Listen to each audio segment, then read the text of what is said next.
सब बढ़िया होगे और अपनी तैयारी अच्छे से कर रहे होगे। तो जैसा कि आप सभी को पता है, यूपीएसआई का जो पेपर है उसमें यूपीएसआई में जीके का वाला जो पोर्शन है, जीके वाले पोर्शन में हमारे कंप्यूटर के भी क्वेश्चंस पूछे जाते हैं। ठीक है, कंप्यूटर का भी वैसे कोई सब्जेक्ट नहीं है स्पेशली इसमें, यूपीएसआई की बात करें, पर यहाँ पे कंप्यूटर के क्वेश्चन जीएस में ही पूछे जाते हैं। अब जो पिछली बार की बात करूँ, पिछली बार टोटल 2021 में पेपर हुआ था, उसमें हमारे कंप्यूटर के टोटल 40 क्वेश्चन पूछे गए थे। अगर मैं पर शिफ्ट के हिसाब से बात करूं तो आराम से 3 से 4 क्वेश्चन हमारे कंप्यूटर से पूछे जा रहे थे। तो जो आज की वीडियो में जो हम बार डिस्कस करने वाले हैं वो इन 40 क्वेश्चन को ही डिस्कस करने वाले हैं।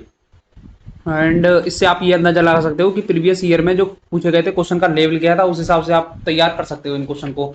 और तैयार आप करना चाहते हो तो वैसे अगर कंप्यूटर का कोर्स वगैरह करोगे आप, मतलब जैसे किसी और टीचर से अदर से करोगे, तो आपको काफ़ी टाइम लग जाएगा।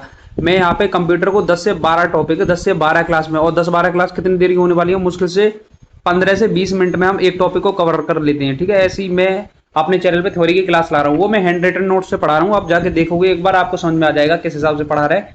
एंड उस पर मेरे थंबनेल पे, प्लेलिस्ट की थंबनेल पे आईबीपीएस आरआरबी क्लर्क लिख रखा है। वो क्लर्क वाले बच्चों के, क्लर्क वाले जो भी हैं हमारे भाई, उनके लिए ले रहा था मैं। पर आप देख सकते हो ना, उसमें आप ही के लेवल का, आपसे आपका लेवल उससे नीचे ही है, क्लर्क से आईबीपीएस क्लर्क का लेवल है, तो आप उसे जाके देख सकते हो। ठीक है, तो इसमें हम 40 क्वेश्चन को इनको डिस्कस करेंगे। इनसे आप अंदाजा लगा सकते हो कहाँ से आपके क्वेश्चन पूछे जा रहे हैं। तो चलिए वीडियो को स्टार्ट कर लेते हैं। अभी तक आपने चैनल को सब्सक्राइब नहीं किया तो चैनल को सब्सक्राइब कर लो भाई, ये तो और डिजर्व करते हैं यार, इसको तो कर दो यार, इसमें कोई प्रॉब्लम नहीं है। ठीक है, तो वीडियो बिना देरी किए हुए स्टार्ट करते हैं।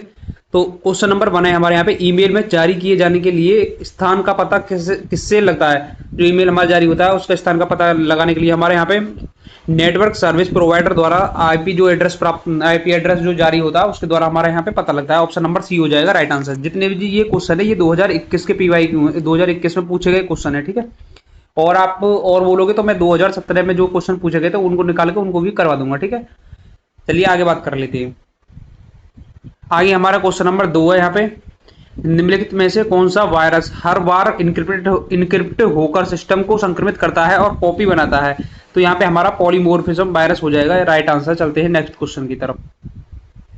क्वेश्चन नंबर 3 है हमारा, एक दुर्भाग्यपूर्ण प्रोग्राम है जो किसी खालिस्तान एक दुर्भाग्यपूर्ण प्रोग्राम है जो किसी निश्चित क्राइटेरिया पूरा करने पर एग्जीक्यूट होता है। तो यहाँ पे हमारा राइट आंसर हो जाएगा लॉजिकल बॉम्ब। लॉजिकल बॉम्ब हमारे यहाँ पे एक ये प्रोग्राम हो जाएगा। ठीक है, चलते हैं नेक्स्ट क्वेश्चन की तरफ।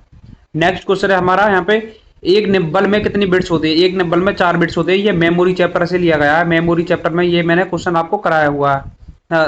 कितने बिट्स होते हैं, एक जीबी में कितने किलो केबी होते हैं, तो ये सारी चीज मैंने आपको कराई हुई है, आप वहां पे जाके देख सकते हो। आगे बात करेंगे क्वेश्चन नंबर 5 की। क्वेश्चन नंबर 5 में, किसी भी कंप्यूटर तक अनाधिकृत पहुंच किस प्रकार का अपराध के अंतर्गत आती है। जैसे हम किसी भी कंप्यूटर को पहुंच रहे हैं बिना किसी इंफॉर्मेशन के, तो वो हमारा हैकिंग कहलाता है। बिना किसी अनाधिकृत पहुंच किसी अपराध के अंतर्गत आता है, तो वो हमारा हैकिंग के अंतर्गत आता है। हैकिंग एक अपराधी माना जाता है। ठीक है, एंड आपके सिलेबस के अकॉर्डिंग मैं बता दूं, यहाँ पे आपके जो साइबर रिलेटिव क्वेश्चन है, साइबर सिक्योरिटी रिलेटिव, वो भी क्वेश्चन आपके यहाँ पे पूछे गए हैं। आपको उस चैप्टर को भी तैयार करना पड़ेगा। ठीक है, आगे की ओर बात करते हैं। आगे हमारा क्वेश्चन नंबर 6, निम्नलिखित में से किस सोशल मीडिया में स्क्रैप बुक नामक सुविधा होती है। तो हमारी स्क्रैप बुक नामक सुविधा हमारी फेसबुक में होती है, इंस्टाग्राम में भी नहीं होती। पेंट्रास्ट ये वो ऐप होता है जिससे हाई क्वालिटी वगैरह फोटो वगैरह डाउनलोड कर लेते हैं गूगल की तरह ही। एंड देन जूम में भी ये सुविधा नहीं होती। तो राइट आंसर हो जाएगा हमारा ऑप्शन नंबर ए, फेसबुक। ठीक है, चलते हैं नेक्स्ट क्वेश्चन की तरफ।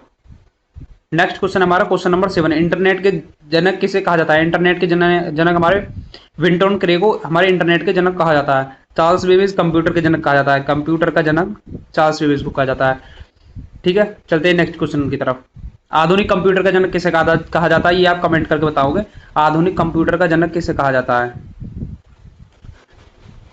नेक्स्ट क्वेश्चन हमारा क्वेश्चन नंबर 8। क्वेश्चन नंबर 8 हमारा कह रहा है, ट्रोजन हॉर्स क्या है। ट्रोजन हॉर्स एक प्रकार का मलेशियस प्रोग्राम है। ठीक है, क्वेश्चन नंबर 9 हमारे यहाँ पे, प्रथम पीढ़ी के कंप्यूटर का मुख्य घटक क्या है। जो हमारी फर्स्ट जनरेशन के उसका मुख्य घटक क्या है। तो यहाँ पे राइट आंसर हो जाएगा हमारा वैक्यूम ट्यूब। वैक्यूम ट्यूब हमारा राइट आंसर हो जाएगा। सेकंड जनरेशन के प्रोग्राम की बात करें तो यहाँ पे ट्रांसिस्टर हमारा सेकंड जनरेशन का हो जाएगा। और देन बात करें यहाँ पे आईसी चिप आईसी की फुल फॉर्म होती है इंटीग्रेटेड सर्किट चिप। ठीक है, इसकी ये हमारा थर्ड जनरेशन का प्रोग्राम हो जाएगा, थर्ड जनरेशन। ये बात भी आपको याद रखनी है। क्वेश्चन नंबर 10 है हमारा, माइक एमएस वर्ड में कंट्रोल जेड का कार्य क्या होता है। देख लो लेवल क्या है आपका। कंट्रोल जेड का कार्य, कंट्रोल जेड अंडू करने के काम आता है हमारे यहाँ पे, कंट्रोल वाई रीडू करने के काम आता है, copy control C, control S से सेव हो जाएगा। ठीक है, ये चीज आपको याद रखनी है। क्वेश्चन नंबर 11 की तरफ चलेंगे। इंटरनेट घंटों की चोरी आईटी एक्ट से भी क्वेश्चन आते हैं। साइबर जो साइबर होती है, बात करूं मैं जो साइबर वाले क्वेश्चन है उसमें आईटी एक्ट से भी क्वेश्चन आ रहे हैं, वो भी आपको चैप्टर पढ़ के जाना। आईटी एक्ट से 2 क्वेश्चन देखने के लिए मुझे यहाँ पे मिले हैं। इंटरनेट घंटों की चोरी आईटी एक्ट किस धारा के अंतर्गत आती है, तो ये हमारी आती है, बात कर लेते हैं, धारा 43H के अंतर्गत ये हमारा आता है। नेक्स्ट क्वेश्चन है हमारा क्वेश्चन नंबर 12। क्वेश्चन नंबर 12 है, मैक ओएस किस कंपनी का ऑपरेटिंग सिस्टम है। मैक ओएस जो मैक हमारी होती है एप्पल की मैक ऑपरेटिंग सिस्टम, तो ये हमारा एप्पल का ही होता है, एप्पल कंपनी द्वारा ही इसे बनाया गया है। ठीक है, नेक्स्ट क्वेश्चन की तरफ चलते हैं। नेक्स्ट क्वेश्चन हमारा क्वेश्चन नंबर 13। देखो पिंटरेस्ट की बात कर रहा था वो यहाँ पे आ गया। पिंटरेस्ट के सीईओ को फाउंडर कौन है। पिंटरेस्ट के को फाउंडर पूछ लिए। को फाउंडर भी जितने भी ऐप है हमारे उनको सबके को फाउंडर भी आपको याद करनी है। को फाउंडर की बात कर लेते हैं, यहाँ पे बेन सिल्वरमैन यहाँ पे पिंटरेस्ट के को फाउंडर है। Question number 14। क्वेश्चन नंबर 14 बोल रहा है, देखो आईटी एक्ट से फिर से क्वेश्चन आ गया। आईटी एक्ट किस धारा में सोर्स कोड से छेड़छाड़ का उल्लेख किया गया है। सोर्स कोड से, जो हमारा सोर्स कोड होता है वेबसाइट वगैरह के किसी का भी, उसे सोर्स कोड से छेड़छाड़ करने की सुविधा किस आईटी एक्ट के अंतर्गत आती है। ये आती है हमारी सेक्शन 65 के अंतर्गत। 65 हमारा हो जाएगा राइट आंसर। फुल फॉर्म से भी क्वेश्चन पूछे गए। क्वेश्चन नंबर 15 हो गया। फुल फॉर्म से जो क्वेश्चन पूछे गए आसानी पूछे गए। एचटीएमएल की फुल फॉर्म पूछी गई है। एचटीएमएल की फुल फॉर्म होती है यहाँ पे हाइपर टेक्स्ट मार्कअप लैंग्वेज, ये आपको याद रखनी है। क्वेश्चन नंबर 16 यहाँ पे स्पैम किसे कहते हैं। स्पैम होता है जो हमारा ये अनसोशिएट मैसेज होते हैं, जो अंधाधुंध मैसेज किए जाते हैं, जो स्पैम लिंक वगैरह आती है वो हमारे स्पैम मैसेज कहलाते हैं। जो स्पैम मैसेज स्पॉन्सरशिप वगैरह आती है वो हमारे स्पैम मेल के अंतर्गत आते हैं। बात करते हैं 17। Question number 17। क्वेश्चन नंबर 17 बोला डीपीआई का फुल फॉर्म क्या है। डीपीआई की फुल फॉर्म होती है यहाँ पे डॉट पर इंच। डॉट पर इंच ये एक प्रिंटर की स्पीड है। जैसे आपने देखा होगा ये डॉट पर इंच किसकी होती है, जैसे टाइपराइटर होता है। टाइपराइटर आपने देखा हो तो वो जैसे तहसील वगैरह में ये मिलता है देखने के लिए, बहुत से अभी लोग इसे यूज करते हैं। टाइपराइटर से वो जो टाइप करते हैं उसमें की से वो दबाते हैं, एक एक की करके टाइप होता है, तो उसे डॉट पर इंच कहते हैं, या करेक्टर पर इंच भी उसे कह सकते हैं इसकी स्पीड को। अब आपको ये क्वेश्चन भी यहाँ पे बन सकता है, आधुनिक जो प्रिंटर है उसकी स्पीड किस में होती है। आधुनिक प्रिंटर की स्पीड हमारी पेज पर मिनट में होती है, पीपीएम, इसको शॉर्ट में बोलते हैं, पेज पर मिनट। ये क्वेश्चन भी आपको याद रखना है। नेक्स्ट क्वेश्चन की तरफ चलते हैं। Question number 18। 80 हमारा कमांड बेस इंटरफेस वाला ऑपरेटिंग सिस्टम कौन सा है। तो कमांड बेस इंटरफेस वाला हमारा ऑपरेटिंग सिस्टम है एमएस डॉस। एमएस डॉस में हमारा कमांड बेस इंटरफेस चलता है। जैसे कोई कमांड दोगे उसके बाद वो रिजल्ट उसका एग्जीक्यूट होगा। इसमें ये काम कैसे करता है, जैसे अब हमें कोई फोल्डर वगैरह बनाना तो इसमें इसकी कमांड होती है एमकेडर जैसे कम फोल्डर बनता है, एमकेडर फोल्डर करना होता है तो फोल्डर वगैरह बनता है। कोई डायरेक्ट डिलीट करना DEL कमांड का यूज करके, ऐसे कमांड बेस के ऊपर ये काम करता है। एंड यहाँ पे एक बात और पूछूं, यहाँ पे एमएस डॉस अगर ऑप्शन में नहीं होता तो यहाँ पे होता, मतलब एमएस डॉस तो होता, जैसे अब ये ऑप्शन में नहीं होता। मैं बात कर रहा हूँ यहाँ पे कमांड बेस इंटरफेस वाला एक और ऑपरेटिंग सिस्टम की बात कर रहा हूँ। अगर एमएस डॉस ऑप्शन में नहीं होता तो यहाँ पे काली लिनक्स हमारा कमांड बेस ऑपरेटिंग सिस्टम ही है, काली लाइनेक्स। ठीक है, ये भी हमारा कमांड बेस ऑपरेटिंग सिस्टम ही है। एंड बात कर ले यहाँ पे विंडोज एंड एंड्रॉइड आईओएस, तो ये हमारे GUI बेस इंटरफेस है। GUI की फुल फॉर्म होती है graphical user interface. Graphical user interface ये आपको नोट कर लेनी है।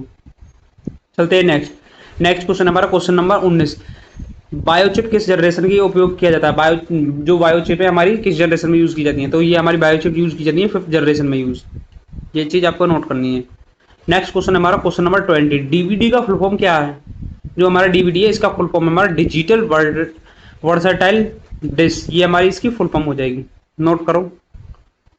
देन उसके बाद हमारा क्वेश्चन नंबर 21 है, विंडोज में फाइल रीनेम करने की शॉर्टकट क्या है। अगर विंडोज ऑपरेटिंग सिस्टम चला रहे हैं उसमें हमें किसी फाइल फोल्डर का रीनेम करना है तो उसके लिए हमारी शॉर्टकट की है option number B, right answer हो जाएगा F2 हमारी राइट हो जाएगा। देन यहाँ पे बात करें F5 हमारी जो ओपन विंडो उसको रिफ्रेश करने के लिए हमारी F5 शॉर्टकट की का यूज किया जाता है। कंट्रोल आर, हमारी कंट्रोल आर में मत क्लिक कर देना, कंट्रोल आर जो यूज की जाती है वो रिलोड करने के लिए यूज की जाती है। तो कंट्रोल आर रिलोड के लिए, रिफ्रेश करने के लिए F5 हो गया। चलते हैं नेक्स्ट क्वेश्चन की तरफ। नेक्स्ट क्वेश्चन है हमारा क्वेश्चन नंबर 22। जूम ऐप के फाउंडर कौन है? देखो मैं यहाँ पे ऊपर पूछ लिया गया था आपसे, किसके फाउंडर पूछे थे? हाँ, पिंटरेस्ट, जो पिंटरेस्ट ऐप है उसके फाउंडर पूछे गए थे। एंड उसके बाद आपसे जूम ऐप के फाउंडर पूछ लिए। तो जितने भी ऐप हैं इनके सबके फाउंडर आपको याद करे जाने, जैसे पेटीएम ऐप हो गया हमारा, एंड जितने भी ऐप हैं गूगल वगैरह, जितने फेसबुक, इंस्टाग्राम, इनके सारे जितने भी ऐप हैं इनके फाउंडर आपको याद करके ही जाने पड़ेंगे, क्योंकि उनसे क्वेश्चन पूछा गया है। तो राइट आंसर हो जाएगा हमारा ऑप्शन नंबर ए, रियाक याउन हमारे फाउंडर हो जाएंगे। जूम जो एप्लीकेशन होता है जिसमें मीटिंग वगैरह लेते हैं, ठीक है। चलते हैं नेक्स्ट क्वेश्चन की तरफ। नेक्स्ट क्वेश्चन है हमारा question number 23। Digital evidence collect करने की प्रक्रिया को क्या कहते हैं? जो हमारे डिजिटल एविडेंस जो हम कलेक्ट करते हैं अपने कंप्यूटर वगैरह के थ्रू, तो वहां पे इसका राइट आंसर हो जाएगा ऑप्शन नंबर बी, कंप्यूटर फोरेंसिस इसे कहते हैं। आपने फोरेंसिक डिपार्टमेंट आपने काफी बार नाम सुना होगा, तो ये उसी के तहत आता है। ये डिजिटल एविडेंस कलेक्ट करते हैं उसी को कहते हैं कंप्यूटर फोरेंसिस। चलते हैं नेक्स्ट क्वेश्चन की तरफ। नेक्स्ट क्वेश्चन हमारा बीबीएम का फुल फॉर्म क्या है? बीबीएम का फुल फॉर्म, बीबीएम का फुल फॉर्म होता है ब्लैकबेरी मैसेंजर। चलते हैं नेक्स्ट क्वेश्चन की तरफ। नेक्स्ट क्वेश्चन देखो, फुल फॉर्म मैंने बोला था फुल फॉर्म आ रही है, फुल फॉर्म से देख सकते हो आप कितने क्वेश्चन हो गए। ऊपर भी फुल फॉर्म दो पूछ ली गई है, एंड दो फुल फॉर्म यहाँ पे आ गई। HTML की फुल फॉर्म पूछ ली थी, DVMS की फुल फॉर्म आ गई। फुल फॉर्म से जो क्वेश्चन आ रहा है वो इजी आ रहा है, हार्ड नहीं आ रहा, इजी आ रहा है, ठीक है। तो आपको सारी फुल फॉर्म याद करके जानी है, यहाँ से आप क्वेश्चन बिल्कुल नहीं छोड़ सकते। DVMS की फुल फॉर्म पूछी यहाँ पे, database management system, right answer हो जाएगा। क्वेश्चन नंबर 26 है, आईपी का फुल फॉर्म क्या होता है? आईपी की फुल फॉर्म देखो, फिर फुल फॉर्म पूछ ली, इंटरनेट प्रोटोकॉल। आईपी की फुल फॉर्म होती है internet protocol. Option number B हो जाएगा राइट आंसर। आगे नेक्स्ट क्वेश्चन की तरफ चलते हैं। Question number 27, active window refresh करने की शॉर्टकट की कौन सी है? जो हमारी एक्टिव विंडो है वो मैंने बता दिया था, F5 से रिफ्रेश करने की शॉर्टकट की है। कंट्रोल आर रिलोड की शॉर्टकट की है। F1 हमारी हेल्प की शॉर्टकट की है। F2 रीनेम की शॉर्टकट की है, रीनेम वगैरह करना उसकी शॉर्टकट की है। F5 आपकी रिफ्रेश की हो गई, ठीक है। चलते हैं नेक्स्ट क्वेश्चन की तरफ। नेक्स्ट क्वेश्चन हमारा 28, हेक्साडेसिमल नंबर सिस्टम में डिजिट्स कितने होते हैं? जो हेक्साडेसिमल होता है उसमें हमारे डिजिट्स, ऑप्शन नंबर बी हो जाएगा राइट आंसर। 0 से 9 एंड A से F तक हमारे इसमें डिजिट्स होते हैं। ये डेसिमल वगैरह आपको एक डिजिटल डेसिमल का आपको लेक्चर करना पड़ेगा, ये इंपॉर्टेंट है। डेसिमल से बाइनरी वगैरह कन्वर्ट करना, बाइनरी से डेसिमल कन्वर्ट करना, क्योंकि इससे एक क्वेश्चन तो ये पूछ लिया आपका, और देखो एक क्वेश्चन यहाँ पे आगे पूछा गया है। देखो क्वेश्चन नंबर 30, सेकंड क्वेश्चन ये पूछा गया है आपसे, और ये क्लास करोगे आप इससे, ये तो इसके लिए आपको क्लास प्रॉपर लेनी पड़ेगी। ऐसा नहीं है कि मैंने बता दिया आपने ये रट लिया और इससे कोई क्वेश्चन नहीं आ सकता। आज 7 का पूछा है, कल को 10 का पूछ सकता है, 12 का पूछ सकता है, किसी का भी पूछ सकता है। तो उसके लिए आप क्लास लोगे, उसमें समझ में आ जाएगा, मात्र एक क्लास में समझ में आ जाएगा, 20 से 25 मिनट में। आप यूट्यूब पे सर्च करोगे तो वहाँ पे बहुत सारी क्लास आ जाएंगी कि सर्च क्या करना है, decimal to binary, binary to decimal कैसे कन्वर्ट करें, ये आप डालोगे तो आपके सामने क्लास आ जाएगी। अगर आपको करना है कि मैं ही करवा दूं तो मैं इसे आसान तरीके से मैं बता दूंगा आपको, ठीक है। क्वेश्चन नंबर 30 देख लेते हैं। दशमलव संख्या 7 का बाइनरी समक्ष क्या है? तो इसका समक्ष है बी, 0 1 1 1, ये इसका हो जाएगा बाइनरी समक्ष। एंड ऊपर हमारे क्वेश्चन रह गए थे, क्वेश्चन नंबर 28 हमने कर लिया। क्वेश्चन नंबर 29, CERT का फुल फॉर्म क्या है? CERT का फुल फॉर्म हो जाएगा हमारा option number B, right answer हो जाएगा, कंप्यूटर इमरजेंसी रिस्पॉन्स टीम। तो ये राइट आंसर हो जाएगा। एंड आगे क्वेश्चन नहीं है, तो जो अभी हमारे क्वेश्चन यहाँ पे कंप्लीट किए, ये 30 तक हमने कंप्लीट कर लिए। 10 क्वेश्चन रह गए शायद, वो मुझे लग रहा है वो इसमें कंटेंट में ऐड नहीं हो पाए PDF वगैरह में, तो उसको मैं देख लूँगा, बाद में करा दूंगा। अगर इस वीडियो पे अच्छा रेस्पॉन्स रहा तो उसको आगे करा देंगे। और इस वीडियो का मैं जो टारगेट लेके चल रहा हूँ वो टारगेट लेके चल रहा हूँ, अगर इस वीडियो पे 25 लाइक आ गई, 25 लाइक आ गए, तो हम 2017 के क्वेश्चन को भी कराएंगे, और बात करें तो जो 10 बाकी रह गए इनको भी करा देंगे। और आपको जो भी कुछ करवाना है तो वो भी आप कमेंट में बता दोगे, उसके ऊपर भी मैं वीडियो लेके आ जाऊंगा। Thanks for watching. आज की वीडियो में इतना ही, मिलते हैं नेक्स्ट वीडियो में।